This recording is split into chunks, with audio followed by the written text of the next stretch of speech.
Kita akan bergabung dengan Nadine Utomo yang saat ini berada di kantor Kementerian Koordinator Politik, Hukum, dan Keamanan untuk mengikuti perkembangan terkini dari hasil konferensi pers yang disampaikan oleh Mabes Polri tadi.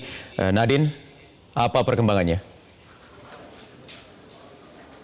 Ya Wahyu, tadi baru saja selesai konferensi pers yang digelar oleh Karopenmas Mabes Polri, Brigjen Pol Dedy Prasetyo, dan juga tadi dari TNI juga datang Kabid Penum Puspen TNI yaitu Kolonel Sustaibur Rahman.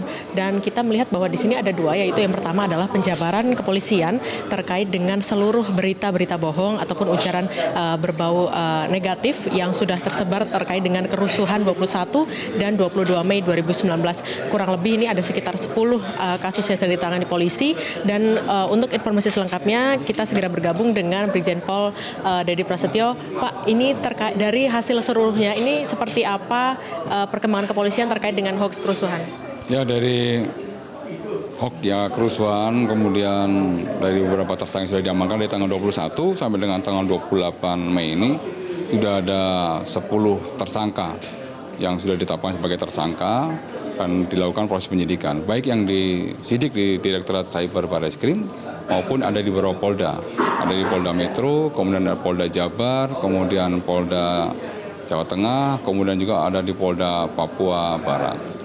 Dari 10 tersangka ini, kemudian apalagi Pak yang kepolisian sedang menggali, terutama ada salah satu akun dari Mustafa ini MN ya Pak ya? Ya betul.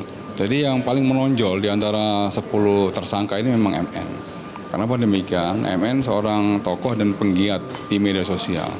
Dan kebetulan yang bersangkutan itu bukan hanya menyebarkan konten yang bersifat hoax, ujar kebencian yang mengarah kepada SARA, kemudian narasi-narasi yang dibangun bersifat agitasi itu bukan hanya sekali, tapi sudah beberapa kali. Dan yang bersangkutan itu sudah diundang juga ke Direktorat Cyber Barreskrim untuk berdiskusi terkait menyangkut masalah konten-konten yang sengaja ya disebarkan oleh yang bersangkutan melalui akun media sosial yang dia miliki. Yaitu ada 2 akun media sosial yang sering dipakai oleh yang bersangkutan, yaitu akun Twitter atas nama Tova dan Tova Lemon Tova. Itu yang terus dia gunakan. Dan yang terakhir yang bersangkutan ya terkait menyangkut masalah penyebaran konten berita hoax ya berupa video, kemudian ditempel sama yang bersangkutan ada foto seorang anak yang berusia 15 tahun yang meninggal seolah-olah dipersekusi oleh aparat keamanan. Dan ditambah di situ ya konten yang diisi narasi-narasi yang bersifat provokasi dan yang bersifat jauh dari fakta yang sebenarnya. Itu yang sedang disidik dan didalami oleh Direktorat Cyber Barreskrim. Dari hasil kan sebelumnya sudah pernah diajak diskusi ya Pak ya, dari pihak kepolisian, berarti artinya tidak berhasil upaya-upaya yang pendekatan soft approach seperti itu ya Pak ya. Nantinya apakah akan dikenakan sanksi berlapis mungkin Pak, karena ini diingat berulang kali dan ia juga sebagai buzzer ya Pak ya? Ya betul. Jadi itu MN ini sebagai kreator dan sebagai buzzer. Ya, dia sebagai kreator itu membuat langsung konten-konten tersebut dengan menambah diksi dalam narasi-narasinya. Kemudian dia melakukan buzzer, memviralkan langsung dengan menggunakan akun media sosialnya. Kita sampaikan bahwa penegakan hukum yang dilakukan oleh aparat kepolisian ini merupakan ultimum remedium. Artinya bahwa penegakan hukum merupakan suatu langkah terakhir.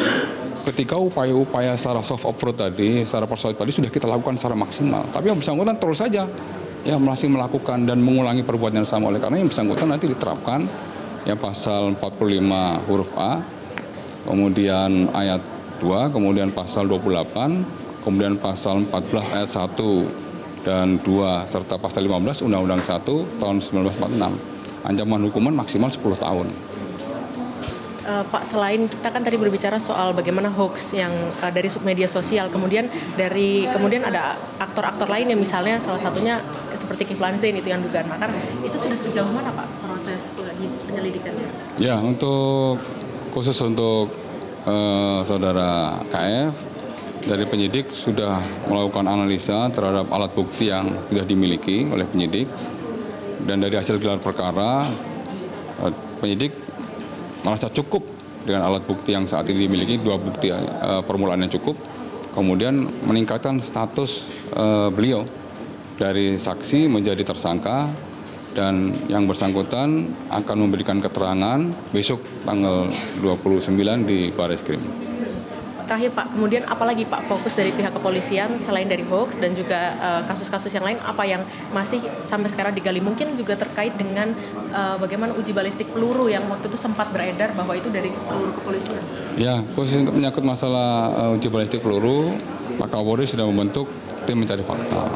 Itu merupakan nanti domain tugas dari tim mencari fakta akan melaksanakan uji balistik baik di laboratorium forensik maupun di Inavis untuk menentukan ini jenis peluru apa.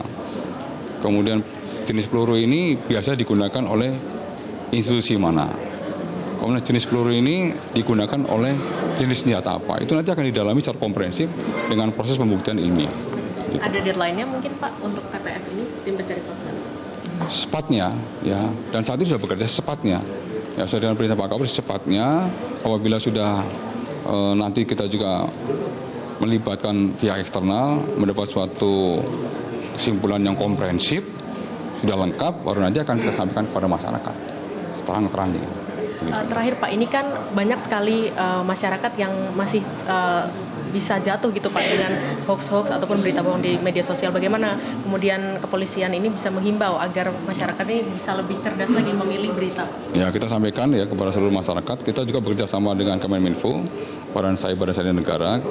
Berulang kali kita sampaikan melalui celah-celah digital, baik melalui media sosial maupun media mainstream, bahwa media sosial ini merupakan areal publik. Ya, berarti harus cerdas di dalam menggunakan media sosial. Dan harus betul-betul bijak masyarakat. Karena apa? Jejak digital yang ditinggalkan di media sosial itu tidak mudah untuk dihapus.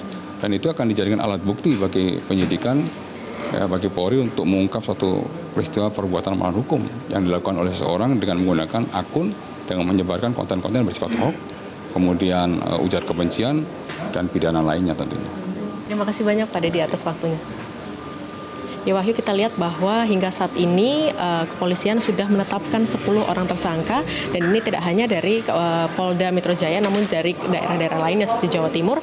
Dan selain dari itu kemudian kepolisian juga masih menggali sejumlah kasus terkait dengan kerusuhan ini, salah satunya juga apakah peluru yang ditemukan ini akan siapa sebetulnya aktor di belakangnya, dan ini dari Polri sudah membentuk tim pencari fakta. Dan yang terakhir tadi disampaikan Karopenmas Mabes Polri menyatakan bahwa mengimbau masyarakat agar lebih cerdas lagi bagaimana untuk melihat berita, apakah berita ini bisa dipertanggungjawabkan atau tidak, sehingga terhindar dari berita-berita bohong ataupun hoax.